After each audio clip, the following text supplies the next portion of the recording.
சேலம் மாவட்டத்தில் முத்துநாயகன் பட்டியில் உள்ள பூட்டப்பட்ட கோவிலை திறப்பதற்கான பேச்சுவார்த்தை இன்று நடைபெற்றுள்ளது. அப்போது அங்கிருந்த பெண்கள் பலரும் ஒன்றாக இணைந்து கொண்டு பூட்டப்பட்ட கோவிலை திறப்பதற்கான பேச்சுவார்த்தை நடத்திய போது சில பெண்கள் கதறி அழுது கொண்டு உள்ளார்கள்.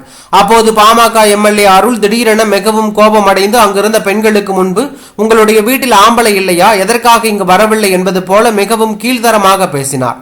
அவர் பேசியதை பார்த்து சில பெண்கள் தங்களுடைய கைகளை பாவமாக கும்பிட்டுள்ளார்கள். இருப்பினும் நிறுத்தாமல் தொடர்ச்சியாக எம்எல்ஏ அருள் கீழ்த்தரமாகவே பேசிக் கொண்டு இருந்தார். இந்த சம்பவம் நடந்த போது அங்கிருந்த ஒருவர் அதனை வீடியோவாக பதிவு செய்து தன்னுடைய சமூக வலைதள பக்கத்தில் வெளியிட்ட நிலையில் வீடியோ தற்போது வைரலாகி வருகிறது.